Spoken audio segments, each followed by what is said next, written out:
Hello दोस्तों, मैं हूं निशा और आप सुन रहे हैं राजकुमारी मीरा की कहानी। चैप्टर 13। राजकुमार सूर्य और राजकुमार युग वापस राजमहल लौट आए। वह दोनों अभी अपने कक्ष में बैठे हुए थे।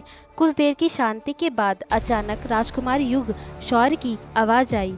हमें अभी भी विश्वास नहीं हो रहा है कि जो हम देखकर आए हैं क्या वो सब सत्य है। उसकी बातों में हैरानी साफ सुनाई दे सकती थी। हमने तो सुना था कि राजकुमारी मीरा एक डरपोक और बुद्धिहीन राजकुमारी है। अगर यह सच है तो जो आज हमने देखा वो क्या था? और राजकुमारी क्यों सबके सामने अपने आप को डरपोक और बुद्धिहीन दिखाती हैं? हमारा तो दिमाग ही चकरा गया ये सब सोचकर। वही राजकुमारी सूर्य जो अभी चुपचाप बैठे राजकुमार युग सॉरी की बातें सुन रहे थे, अचानक उन्होंने कहा, इस प्रश्न का उत्तर हमें राजकुमारी मीरा ही दे सकती हैं। अच्छा, और आपको लगता है वह हमें इस चीज का जवाब देंगे? हमें तो लगता है जिस प्रकार आपने भरी सभा में उनका अपमान किया था वह तो आपकी शक्ल भी नहीं देखना चाहेंगी। वही राजकुमार सूर्य जो अभी तक मीरा के ख्यालों में खोए हुए थे, राजकुमार युग की बातों को सुनकर अचानक उनके दिल में हलचल होने लगी। पता नहीं क्यों, परंतु राजकुमार युग का ऐसा कहना कि राजकुमारी अब कभी उनसे बात नहीं करेंगी, राजकुमारी सूर्य को अच्छा नहीं लगा। यह शब्द उसे चुभ रहे थे। उन्होंने अपनी गहरी नजरों से राजकुमार युग सौर्य की तरफ देखा। हमें लगता है अब आपको अपने कक्ष में जाना चाहिए। राजकुमार युग ने हैरानी से राजकुमार सूर्य की तरफ देखा। उसे ऐसा क्यों लग रहा था कि सूर्य उसे अपने कक्ष से भगाना चाहते हैं। उन्होंने अपना सर झटककर राजकुमार को शुभ रात्रि कह अपने कक्ष की दिशा में चले गए। आज की घटना के बाद उनके मस्तिष्क में बहुत कुछ चल रहा था जिसे समझने के लिए उन्हें कुछ समय की आवश्यकता है, इसलिए वह बिना कुछ कहे वहां से चले गए। वहीं राजकुमार सूर्या अपने बिस्तर से उठकर सामने कक्ष की बालकनी पर जा खड़े हुए। बाहर से आती चांद की रोशनी पूरे कक्ष में फैल रही थी। राजकुमार सामने की तरफ चांद को देखते हैं। आज चांद की रोशनी बाकी दिनों से ज्यादा थी, जिसमें उन्हें राजकुमारी मीरा का अक्ष नजर आ रहा था। उनकी वह बेखौफ काली आंखें, चांद की रोशनी में दमकता हुआ सुंदर नाजुक छोटा सा चेहरा और उस चेहरे पर एक प्यारी सी मुस्कान, सब बार बार राजकुमार के सामने आ रहा था। राजकुमार सूर्य ने कसकर अपनी आंखें बंद कर ली, परंतु आंखें बंद करते ही मीरा का चेहरा एक बार फिर उनके समक्ष आया। कुछ समय ऐसे ही रहने के बाद अचानक उनके चेहरे पर एक अजीब सी मुस्कान आ गई। उन्होंने उसी मुस्कान के साथ कहा, आप आग से खेल रही हैं राजकुमारी, रुक जाइए, वरना यह आग कब आपको अपने अंदर समा लेगी उसका आपको आभास भी नहीं होगा। इतना कह वह मुस्कुरा दिए। राजकुमारी सूर्य की आंखों में इस समय कुछ तो अजीब था जो पहले कभी नहीं दिखा। वही इन सबसे अनजान मीरा, जिसे इस बात का आभास भी नहीं था कि वह किसी की आंखों के पिंजरे में कैद हो गई है, अपने कक्ष में आराम से सो रही थी। उसे पता ही नहीं था कि आने वाला कल उनके लिए क्या नए रंग लाएगा। अगली सुबह भोजन कक्ष में महाराज अपने स्थान पर बैठे किसी के आने की प्रतीक्षा कर रहे थे। तभी भोजन कक्ष का दरवाजा खुला। राजकुमार सूरवीर सिंह और राजकुमार युग सौर्य ने भोजन कक्ष में प्रवेश किया। उन्हें आता देख महाराज अपने स्थान से खड़े होते हुए उनसे कहा, आइए राजकुमार, हम आपकी ही प्रतीक्षा कर रहे थे। जिसे सुन राजकुमार सूर्य ने जवाब देते हुए कहा, आपको प्रतीक्षा करवाने के लिए हम क्षमा चाहते हैं, हमें आने में थोड़ा विलम्ब हो गया। जिसे सुन महाराज ने थोड़ा हंसते हुए कहा, अरे नहीं राजकुमार, आप बिल्कुल सही समय पर आए हैं, आइए बैठिए, हम सभी साथ में भोजन शुरू करते हैं। जिसे सुन दोनों राजकुमार अपने अपने स्थान पर बैठ गए। राजा के दाएं तरफ उनकी पहली पत्नी और रानी संतोषी बैठी हुई थी। वहीं बाकी की दोनों छोटी रानी और राजकुमारी श्रद्धा सभी को भोजन परोसने लगी। तभी राजा ने राजकुमार से पूछा, राजकुमार, हमने सुना है आप आज अपने राज्य लौट रहे हैं। जिसे सुन सूर्य कुछ देर रुककर बोले, अभी हम कुछ दिनों तक यहीं रहेंगे, हमारे कार्य अभी पूरे नहीं हुए हैं। जिसे सुन राजा थोड़े उदास तो हुए, पर उन्होंने अपने भाव अपने चेहरे पर नहीं आने दिए। वहीं श्रद्धा जो राजकुमार के जाने से काफी उदास थी, राजकुमार की बातें सुन उसका चेहरा खिल उठा। वह बहुत खुश थी कि राजकुमार नहीं जाएंगे। वह खुशी खुशी आगे बढ़ी और राजकुमार के पास पहुंचकर उन्हें भोजन परोसने लगी। आज राजकुमारी ने नीले रंग की पोशाक पहनी हुई थी। एक अच्छे मेकअप के साथ वह इस समय काफी सुंदर लग रही थी। वह थोड़ा शर्माते हुए राजकुमार को भोजन परोसने लगी।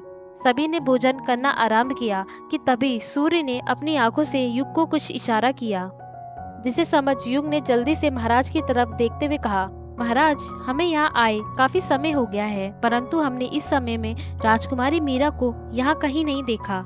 राजकुमारी मीरा का नाम सुनते ही भोजन कक्ष में सन्नाटा फैल गया। किसी को भी राजकुमार से इस सवाल की उम्मीद नहीं थी। सब जानते थे कि कुछ समय पहले राजकुमारी सूर्य और मीरा के बीच क्या विवाद हुआ था। महाराज ने जल्दी से राजकुमार सूर्य की तरफ देखा, जो शांति से अपना भोजन कर रहे थे। महाराज को अपनी तरफ देखता पाकर राजकुमार सूर्य ने उनसे कहा, हाँ, हम भी यही प्रश्न आपसे पूछना चाहते हैं। यहाँ आपके परिवार के सभी सदस्य हैं, केवल राजकुमारी मीरा नहीं। जिसे सुन महाराज ने थोड़ा हिचकी खाते हुए कहा, वह राजकुमारी मीरा का स्वास्थ्य कुछ समय से ठीक नहीं है, इसलिए वह अपने कक्ष में आराम कर रही है। सूर्य ने अपनी गहरी नजरों से महाराज की तरफ देखा, जिसे देख उन्होंने जल्दी से कहा, पर अभी उनका स्वास्थ्य थोड़ा बेहतर है, हम अभी उन्हें बुला देते हैं। इतना कहकर उन्होंने अपने एक सिपाही को राजकुमारी मीरा को लाने का आदेश दिया। किसी को कुछ समझ नहीं आ रहा था कि अचानक राजकुमार को राजकुमारी मीरा के बारे में क्यों जानना है। महाराज को जब राजकुमार सूर्य के आने की खबर मिली थी, तभी से उन्होंने राजकुमारी मीरा पर ज्यादा ध्यान नहीं दिया।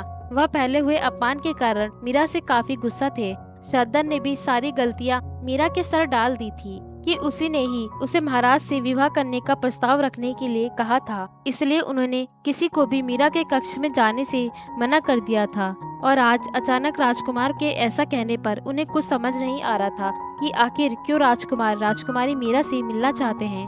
वही मीरा का नाम सुनते ही श्रद्धा का मन खट्टा हो गया। वो नहीं चाहती थी कि मीरा राजकुमार से किसी भी तरह मिले, जिसके लिए उसने बहुत मेहनत की थी। पर आज अचानक राजकुमार के मुंह से मीरा का नाम सुन श्रद्धा को बहुत हैरानी थी। उसे समझ नहीं आ रहा था कि अचानक राजकुमार मीरा से क्यों मिलना चाहते हैं। चैप्टर 14। वहीं दूसरी तरफ मीरा अपनी ट्रेनिंग के लिए तैयार हो रही थी। तभी एक दासी ने आकर मीरा को बताया कि बाहर महाराज के सिपाही आए हैं। महाराज का आदेश है कि राजकुमारी मीरा आज उनके साथ भोजन करे। जिसे सुन मीरा हैरान हो गई। मीरा और उसके पिता के बीच के रिश्ते इतने भी अच्छे नहीं थे। मीरा की मां की मृत्यु के बाद और श्रद्धा की साजिशों के कारण महाराज हमेशा मीरा से दूर ही रहते थे। उन्होंने कभी मीरा से प्यार से बात नहीं की, इसलिए आज उनका अचानक भोजन के लिए प्रस्ताव भेजना मीरा को कुछ हजम नहीं हो रहा था। उसने बाहर खड़े सिपाही को एक नजर देखा, जो मीरा को अपने साथ ले जाने के लिए आया था। मीरा ने कुछ नहीं कहा और तैयार होकर सिपाही के पीछे चली गई। उसे पता था कि वह राजा के परिवार से ज्यादा दिनों तक भाग नहीं सकती। उसे किसी न किसी दिन उनका सामना करना ही होगा। इसलिए मीरा ने यह तय कर लिया था कि वह वहां जाएगी और देखेगी आखिर उसको बुलाने की असल वजह क्या है। वही भोजन कक्ष में सभी बेसब्री से मीरा के आने की प्रतीक्षा कर रहे थे। कुछ समय की प्रतीक्षा के बाद भोजन कक्ष का दरवाजा खुला। अचानक तेज कदमों की आवाज भोजन कक्ष में आने लगी। जैसे जैसे मीरा अपने कदम बढ़ा रही थी, उसकी पायल की आवाज पूरे भोजन कक्ष में गूंजने लगी। जिसे सुन भोजन कक्ष में बैठे राजकुमारी सूर्य के दिल की धड़कन अचानक तेज होने लगी। उनका दिल दुगनी रफ्तार से दौड़ने लगा। उन्हें समझ नहीं आ रहा था अचानक उनके साथ ये क्या हुआ, परंतु उनका चेहरा बिल्कुल शांत और कठोर बना हुआ था। तभी एक शांत और मधुर आवाज सबके कानों में आई, प्रणाम महाराज, आपने हमें बुलाया। वही महाराज जो अब मीरा की शक्ल भी नहीं देखना चाहते थे। मीरा के अचानक उन्हें महाराज कहकर संबोधित करने से उनकी नजरें अपने आप ही मीरा पर चली गई। वही अकेले महाराज ही नहीं थे जो मीरा को अपनी आंखों से हैरानी लिए देख रहे थे। कक्ष में बैठे सभी लोग मीरा को बड़ी हैरानी से देख रहे थे। इस समय राजकुमारी मीरा ने एक आसमानी रंग का सुंदर लहंगा चोली पहना हुआ था। उसका दुपट्टा नेट में था। लहंगा चोली दिखने में भले ही साधारण थे, परंतु उस पर की गई कढ़ाई काफी सुंदर थी। ऊपर से मीरा के गोरे रंग पर वह और खिल रहा था। मीरा के बाल इस समय खुले हुए थे। उसके कानों में सोने के झुमके और नाक में एक प्यारी सी सोने की नथ थी, जिस पर एक बहुत सुंदर कलाकारी की हुई थी। उसने अपने चेहरे पर किसी भी प्रकार का कोई मेकअप नहीं किया हुआ था। इस साधारण से रूप में भी राजकुमारी मीरा आसमान से उतरी किसी परी के समान सुंदर और मनमोहक लग रही थी, जिसे अगर कोई एक नजर देख ले तो वह अपनी नजरें उनसे हटा ही ना पाए। सभी लोग मीरा का यह रूप देखकर हैरान थे। उन्होंने हमेशा मीरा को चमकते धमकते वस्त्र, ढेर सारे आभूषण और मेकअप के साथ ही देखा था। उसका यह रूप सभी ने पहली बार देखा था। वहीं सबसे ज्यादा हैरान तो श्रद्धा थी। उसे शुरू से पता था कि मीरा कितनी खूबसूरत है, इसलिए वह ईर्ष्या में आकर मीरा को हमेशा अजीब तरह के वस्त्र और मेकअप करने के लिए कहती। परंतु आज मीरा का यह रूप देखकर उसे डर था कि कहीं राजकुमार मीरा को पसंद न करने लगे। उसने जल्दी से राजकुमारी सूर्य की तरफ देखा, जो अपना सर झुकाए भोजन कर रहे थे। उन्होंने एक बार भी अपनी नजरें उठाकर मीरा की तरफ नहीं देखा, जिसे देख श्रद्धा के दिल को थोड़ी राहत महसूस हुई। श्रद्धा को लग रहा था कि मीरा जरूर राजकुमार को रिझाने के लिए इस प्रकार तैयार होकर आई है, जिससे सोच उसने कड़वाहट से मीरा की तरफ देखा। वहीं मीरा ने बिना किसी पर ध्यान दिए जाकर कक्ष के एक खाली स्थान पर बैठ गई। उसने ध्यान से भोजन कक्ष को देखा। भोजन कक्ष बहुत ही भव्य और खूबसूरत था। नीचे बैठने के लिए बड़े और कोमल गद्दों को बिछाया गया था, जिसके समक्ष सोने की बड़ी चौकियां और उसके ऊपर चांदी के बर्तनों को सलीके से सजाया हुआ था। दोनों तरफ बड़े बड़े खुले दरवाजे, जिनसे इस समय ठंडी हवाएं भोजन कक्ष के अंदर प्रवेश कर रही थी। एक पल के लिए मीरा उस भोजन कक्ष को देखते ही रह गई। तभी एक दासी ने आकर मीरा की थाल में भोजन परोसना शुरू किया। भोजन को देखकर मीरा की आंखें चमक गई। सच में राजाओं का खाना बड़ा ही भव्य और स्वादिष्ट होता है। उसने जल्दी से अपने होठों को गीला किया और भोजन करने के लिए अपना हाथ आगे बढ़ाया। वहीं मीरा ने इस बात पर ध्यान ही नहीं दिया कि किसी की पैनी नजरें उसकी हर एक हरकत पर थी। यह जासूस और कोई नहीं, हमारे मुकुट राजकुमार सूर्यदेव सिंह है, जो मीरा के कक्ष में आने से लेकर उसके अपने भोजन को देखने के हर एक तरीके पर बड़ी पैनी नजर रखे हुए थे। उनकी नजरें एक भी पल के लिए मीरा से नहीं हटी थी। बेशक उनका सर झुका हुआ था, परंतु उनकी आंखें मीरा पर एक पल के लिए भी नहीं हटी। तभी मीरा को किसी की नजरों की तपिश अपने ऊपर महसूस हुई, जिसे महसूस कर मीरा ने उस दिशा में देखा जहां मीरा की काली आंखें किसी की नीली आंखों से टकराई। कुछ देर के लिए वह दोनों आंखें एक दूसरे में उलझ गईं। मीरा ने तुरंत अपनी आंखें हटा ली। अब जाकर मीरा को एहसास हुआ कि यहाँ राजा के परिवार के अलावा भी कोई और है। ये नीली आंखों वाला राक्षस ये यहाँ क्या कर रहा है? देखो तो सही कैसे घूर रहा है, जैसे कच्चा ही चबा जाएगा। छोड़ मीरा इसे, अभी तू बस अपने खाने पे फोकस कर, मीरा ने अपने मन में कहा और अपना खाना खाने लगी। खाने के लिए तो मीरा बड़े से बड़े आंधी तूफान से लड़ जाए। यह तो एक राजकुमार है, आखिर हमारी मीरा है ही इतनी बड़ी फूडी। वही राजकुमार सूर्य, जो मीरा को अपनी तरफ देखता पाकर थोड़े खुश हुए थे, क्योंकि मीरा जब से कक्ष में आई थी उसने राजकुमार की तरफ एक बार भी नहीं देखा, जो राजकुमार को नागवारा था। पर मीरा को ऐसे नजर फेर लेने से राजकुमार को अच्छा नहीं लगा। बस उन्हें मीरा का अपने आप को इस तरह अनदेखा करना रास नहीं आया, जिसका मतलब राजकुमार खुद नहीं समझ पा रहे थे। वह बस चाहते थे कि मीरा उनकी तरफ देखे। तभी राजकुमार ने कुछ ऐसा कहा जिसे सुन वहाँ बैठे सभी लोग हैरानी से राजकुमारी सूर्य और मीरा की तरफ देखने लगे। वहीं बैठे युग, जो अपने भोजन का लुत्फ उठा रहे थे, अचानक उनके गले में भोजन फंस गया। उन्होंने खांसते हुए एक नजर राजकुमार सूर्य की तरफ देखा और फिर राजकुमारी मीरा की तरफ, जो अपनी खा जाने वाली नजरों से उन दोनों की तरफ ही देख रही थी। वहीं मीरा की ऐसी नजरों को देख राजकुमार युग ने जल्दी से अपनी नजरें नीचे कर ली। कल रात राजकुमारी मीरा के बारे में जानने के बाद अब वह राजकुमारी मीरा से किसी भी प्रकार की दुश्मनी मोल नहीं लेना चाहते। उन्होंने सूर्य की तरफ देखा, जो राजकुमारी मीरा की तरफ देखते हुए मुस्कुरा रहे थे, जिसे देख युग ने अपना सर ना में हिला दिया। उसे राजकुमार सूर्य का स्वभाव आज अलग लग रहा था। वहीं मीरा अपनी नजरों में बेइंतहा गुस्सा लेकर राजकुमार सूर्य को देख रही थी। तभी राजकुमारी श्रद्धा की आवाज आई, राजकुमार, अगर आपको कुछ चाहिए तो आप हमें बता दीजिए, मीरा को ये सब नहीं आता। हमने आपसे तो प्रश्न नहीं किया, सूर्य ने अपनी बहुत चढ़ाते हुए श्रद्धा से कहा, जिसे सुन श्रद्धा की बोलती बंद हो गई। उसे राजकुमार सूर्य से ऐसे जवाब की उम्मीद नहीं थी। अब उसे थोड़ी शर्मिंदगी महसूस हो रही थी। उसने गुस्से भरी नजरों से मीरा की तरफ देखा। यह सब मीरा के कारण हो रहा था। अगर वह यहाँ नहीं होती तो राजकुमार कभी उसके साथ ऐसे व्यवहार नहीं करते। वहीं मीरा ने श्रद्धा की नजरों को पूरी तरह नजरअंदाज कर दिया। उसने राजकुमार की आंखों में देखते हुए कहा, सही तो कह रही है हमारी बड़ी बहन, यह सब कार्य हमारी बड़ी बहन को बहुत अच्छे तरीके से आते हैं। हम अपने अतिथियों का आदर सत्कार करने में सक्षम नहीं है।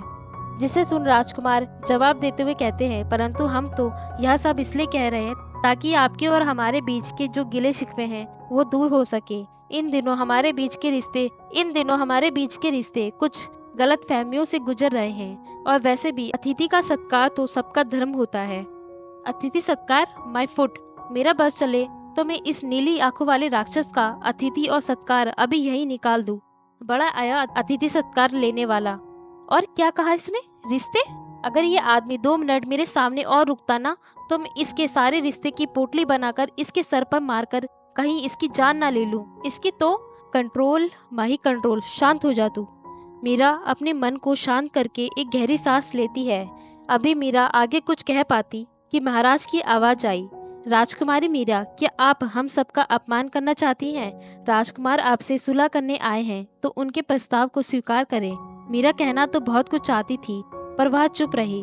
वह बिना मन के अपने स्थान से खड़ी होकर भोजन परोसने के लिए आगे बढ़ी। तभी किसी चीज को देखकर मीरा की आंखें चमक उठी। उसने जल्दी पास रखा खीर का बर्तन उठाया और राजकुमार के पास चली गई। मीरा के चेहरे पर इस समय एक शातिर मुस्कान थी। मीरा की यादों से उसे यह पता चला था कि राजकुमार को मीठा बिल्कुल नहीं पसंद, इसलिए उसने जानबूझकर खीर के बर्तन को उठा लिया। मीरा ने एक फीकी मुस्कान के साथ राजकुमार से कहा, राजकुमार क्या आप खीर लेंगे? भोजन कक्ष का माहौल जो अभी थोड़ा शांत हुआ था, एक बार फिर तनावपूर्ण हो गया। सभी को पता है कि राजकुमार मीठा बिल्कुल पसंद नहीं करते। उन्हें मीठे से सख्त नफरत है। वहीं बैठे राजकुमारी सूर्य मीरा की सारी चालाकियां समझ रहे थे। उन्हें पता था कि राजकुमारी मीरा उन्हें भोजन परोसना नहीं चाहती। मीरा अभी खुश हो पाती कि तभी राजकुमार ने कहा, जी जरूर, हमें खीर बहुत पसंद है। जिसे सुन वहाँ बैठे सभी लोग हैरानी से राजकुमार की तरफ देखने लगे। सबसे ज्यादा हैरान तो राजकुमार युग थे। वो पिछले 25 सालों से एक साथ थे, परंतु उन्हें आज तक नहीं पता कि राजकुमार को मीठा भी पसंद है। उन्होंने सूर्य की तरफ देखा जो मुस्कुराते हुए सामने खड़ी मीरा की तरफ देख रहे थे। वहीं ये सुनकर मीरा का दिमाग खराब हो रहा था। उसका मन कर रहा था कि वह इसी खीर में जहर डालकर राजकुमार को खिला दे। तभी राजकुमार की आवाज से मीरा अपने ख्यालों से बाहर आई। राजकुमारी, आप ऐसे खड़ी क्यों हैं? हमें मीठा दीजिए। जिसे सुन मीरा ने फीकी मुस्कान दी और एक कटोरी में उनके लिए खीर डालने लगी। अचानक ही मीरा के हाथ से खीर का बर्तन छूट गया, जिसे देख राजकुमार ने जल्दी से वह पकड़ लिया, जिसके कारण दोनों के हाथ आपस में जुड़ गए। जिसे देख मीरा की आंखें बड़ी बड़ी हो गई। उसने जल्दी से अपना हाथ राजकुमार के हाथों से निकालने की कोशिश की, परंतु अचानक मीरा का हाथ राजकुमार ने कसकर पकड़ लिया। जिसे देख मीरा की आंखें और बड़ी हो गई। उसने गुस्से में राजकुमार की तरफ देखा, परंतु उनके चेहरे पर कोई भाव नहीं थे। उन्हें देखकर ऐसा लग ही नहीं रहा था कि उन्होंने कुछ किया है। मीरा ने झटके से अपना हाथ खींचा और बिना कुछ बोले भोजन कक्ष से चली गई। उसने एक बार भी पीछे मुड़कर नहीं देखा। वहीं मीरा को अचानक कैसे करता देख सब हैरान थे। किसी को भी कुछ समझ नहीं आया कि आखिर हुआ क्या। महाराज ने तुरंत बात को संभालने के लिए राजकुमार की तरफ देखते हुए कहा, लगता है राजकुमारी की तबीयत फिर से खराब हो गई। जिसे सुन किसी ने कुछ नहीं कहा और अपना अपना भोजन करने लगे। वहीं दूसरी तरफ मीरा सीधे अपने कक्ष में पहुंची। उसने जल्दी से दरवाजा बंद किया और उससे सटकर खड़ी हो गई। उसने पास में रखा पानी का जग उठाकर जिस हाथ को राजकुमारी सूर्य ने पकड़ा था उस पर पानी डालने लगी। राजकुमारी सूर्य की छुअन मीरा को बर्दाश्त नहीं हो रही थी। मीरा को कुछ समझ नहीं आया कि आखिर राजकुमार के स्पर्श से उसे इतनी घिन क्यों आ रही है। वैसे तो माही अपने पिछले जन्म में किसी भी लड़के के साथ रिलेशनशिप में नहीं रही। उसे इतना तो पता था कि राजकुमार सूर्य का छूना कुछ तो अजीब था। उसे अपने हाथों से घिन होने लगी थी। सूर्य के पास से एक अजीब से डर का एहसास हुआ था जो मीरा को अपनी जिंदगी में कभी भी नहीं हुआ। मीरा अपने आप को शांत करने की कोशिश करने लगी। जब बहुत समय बाद भी मीरा का मन शांत नहीं हुआ तो मीरा ने अपने कपड़े बदलकर अपने सर पर काला कोट डाला और अपने कक्ष से टेलीपोर्ट हो गई। वहीं दूसरी तरफ राजकुमार सूर्य के विचार कुछ अलग थे। जब उन्होंने अपने हाथों पर मीरा का हाथ महसूस किया तो उन्हें मीरा के हाथ किसी रुई की भांति मुलायम और सफेद लगी। उनके कठोर हाथों पर वह किसी कोमल सफेद गुलाब की तरह थे जिन्हें वह बार बार छूकर देखना चाहते थे। अनजाने में ही उनकी पकड़ मीरा के हाथों पर कस गई, जिससे उनकी दिल की धड़कन दुगनी रफ्तार से दौड़ने लगी। वह उन हाथों को छोड़ना नहीं चाहते थे। मीरा के स्पर्श से राजकुमार के दिल में जो खालीपन वर्षों से था अचानक भर गया। उन्हें अपने अंदर एक सुकून महसूस हो रहा था, परंतु राजकुमारी के दूर जाने से वह सुकून भी उन्हें अपने आप से दूर जाता महसूस हुआ। वह कुछ समय अपने खाली हाथों को देखते रहे, जिनमें कुछ समय पहले राजकुमारी मीरा के छोटे और सुंदर हाथ थे, जिसे सोच उनकी मुठ्ठियां कस गई। राजकुमारी मीरा के जाने के कुछ समय पश्चात ही राजकुमारी सूर्य भी वहां से चले गए। वहां बाकी सभी लोग हैरान परेशान होकर यह समझने की कोशिश कर रहे थे कि अचानक यहाँ हुआ क्या। चैप्टर 16। सभी को यही लग रहा था। ये राजकुमारी मीरा के ऐसे अचानक जाने से राजकुमार क्रोधित हो गए, इसलिए वह भोजन कक्ष से बिना भोजन किए ही चले गए, जिसे सोच महाराज तेज प्रताप बहुत परेशान थे। वह किसी भी प्रकार से राजकुमार को क्रोधित नहीं करना चाहते थे। वहीं श्रद्धा, जो अब तक गुस्से में आग बबूला हो गई थी, जब उसने अपने पिताजी को ऐसे परेशान होते देखा, उसने आग में घी डालने का काम करते हुए कहा। उसने थोड़ा उदास चेहरा बनाते हुए कहा, पिताजी, हमें लगता है राजकुमार आज हम सबसे बहुत क्रोधित हुए हैं। हमने मीरा को कई बार समझाया है कि किसी के सामने ऐसा व्यवहार ना किया करे। यह सब हमारी गलती है। हम मीरा को एक अच्छी सीख नहीं दे पाए। यह सब कहते हुए श्रद्धा की आंखों में आंसू आ गए। उसने आगे कहा, हम राजकुमार को थोड़ा बहुत जानने लगे हैं, जिससे हमें यह तो पता चल गया है कि आज मीरा के व्यवहार ने उन्हें बहुत ठेस पहुंचाई है। वहीं महाराज तेज प्रताप, जो अभी तक सिर्फ राजकुमार पर ध्यान दे रहे थे, श्रद्धा की बातें सुन उन्हें मीरा पर और अधिक क्रोध आने लगा, जिसे देख सबसे छोटी रानी सुलोचना ने आगे बढ़ते हुए कहा, महाराज मीरा अभी बच्ची है, उन्हें अभी अच्छे और बुरे की समझ नहीं। वही छोटी रानी को मीरा की साइड लेता देख श्रद्धा ने अपनी माँ की तरफ कुछ इशारा किया, जिसे समझ बड़ी रानी थोड़े क्रोधित स्वर में कहती है, बच्ची नहीं है मीरा, अब वो 16 बरस की हो गई है। और देखो हमारी श्रद्धा को, वह भी तो छोटी है, मीरा से बस 2 बरस ही तो बड़ी है, लेकिन वह कितनी सौम्य और समझदार है। यह सब मीरा ने जानबूझ के किया है ताकि महाराज का अपमान हो सके। वह हमेशा से ऐसी ही हरकतें करती रहती है। सभी बातों को सुन महाराज मीरा पर और अधिक क्रोधित हो गए। उन्हें एक बार फिर सारी गलती राजकुमारी मीरा की ही लग रही थी। उन्होंने गुस्से में एक सिपाही को बुलाया। सब अचानक चुप हो गए। उन्होंने सिपाही से कहा, जब तक सूर्यगढ़ के राजकुमार हमारे यहाँ रहेंगे, तब तक के लिए राजकुमारी मीरा को उनके महल में बंद कर दो। वह कहीं भी आने जानी नहीं चाहिए। जिसे सुन वह सिपाही वहाँ से चला गया। तभी महारानी ने कहा, महाराज क्या आप बस इतनी ही सजा देंगे मीरा को? इससे तो उन्हें कोई प्रभाव ही नहीं पड़ेगा। जिसे सुन महाराज ने कहा, हम उनकी सजा राजकुमार के यहाँ से जाने के बाद देंगे। जिसे सुन श्रद्धा के चेहरे पर एक शातिर मुस्कान आ गई। यही तो वो चाहती थी। उसने अपने मन में कहा, अब पता चलेगा तुम्हें छोटी चुड़ैल, हमारे और राजकुमार के बीच में आने का दंड तो तुम्हें मिलना ही चाहिए। धीरे धीरे सभी अपने कक्ष में चले गए। वहीं छोटी रानी को मीरा की चिंता होने लगी। वह जानती थी मीरा कभी ऐसी कोई गलती नहीं करती। जरूर आज मीरा के साथ कुछ हुआ है जिससे उन्होंने इस तरह बर्ताव किया, परंतु अब हालात उनके बस में नहीं थे। वह बस भगवान से प्रार्थना कर सकती थी कि उनकी बच्ची का ख्याल रखे। राजकुमार के कक्ष में राजकुमार अपना हाथ पकड़े बैठे हुए थे। वह जिस समय से भोजन कक्ष से वापस आए थे, वह बस अपने दाएं हाथ को देखे जा रहे थे। उनकी आंखों में कुछ अजीब से भाव थे जिन्हें किसी के लिए समझना नामुमकिन था। वहीं उनके सामने राजकुमारी सौर्य पिछले 1 घंटे से यह समझने की कोशिश कर रहे थे कि आखिर क्यों राजकुमार अपने हाथों को इतने ध्यान से देखे जा रहे हैं। अब वह परेशान हो गए थे। वह अपने स्थान से खड़े होकर राजकुमार की तरफ बढ़े। उनके दाएं हाथ को पकड़कर हिलाते हुए कहा, सूर्य, आखिर क्या हो गया है आपके हाथों को, जो आप इतनी समय से इन्हें देखे जा रहे हैं? वही युग के अचानक अपना हाथ पकड़ने से सूर्य अपने ख्यालों से बाहर आए। उन्होंने जल्दी से अपना हाथ छुड़ाते हुए गुस्से भरी नजर राजकुमार युग सौर्य पर डाली, जिससे कुछ समय के लिए राजकुमारी सौर्य वही स्तंभ खड़े रह गए। उनकी रीढ़ की हड्डी में अचानक एक कंपन पैदा हुई। उन्होंने थोड़ा हिम्मत करते हुए दोबारा राजकुमार से सवाल किया, सूर्य, क्या आपके हाथों में कुछ है जिसे आप इतने ध्यान से देख रहे हैं? सूर्य ने कुछ समय राजकुमारी सौर्य की तरफ देखा और कहा, आपने उनकी छुअन मिटा दी है। इतना कह राजकुमार अपने स्थान से गायब हो गए और पीछे छोड़ गए हैरान परेशानी सौर्य को। उनके तो कुछ समझ ही नहीं आ रहा था कि आखिर राजकुमारी सूर्य ऐसा बर्ताव क्यों कर रहे हैं। वह पहले तो बिल्कुल ठीक थे, परंतु उनका बर्ताव कल रात के बाद बदलने लगा। उन्हें डर था कि कहीं राजकुमारी मीरा की सच्चाई पता चलने के बाद उनके दोस्त मानसिक रूप से बीमार तो नहीं हो गए।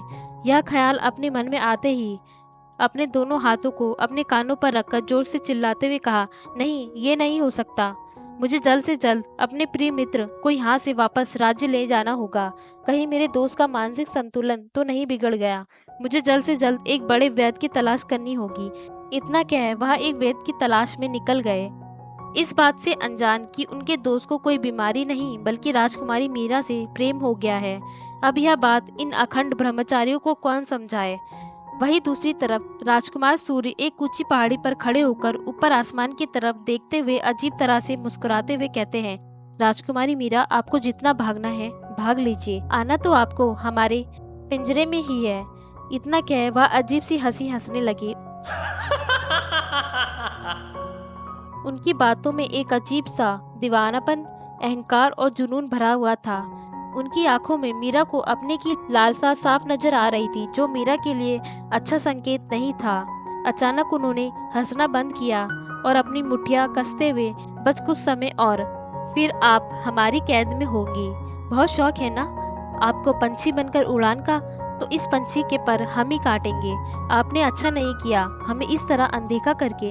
अब आपको जीवन भर हमें ही देखना होगा। इतना कह वह एक राक्षसी हंसी हंसने लगा।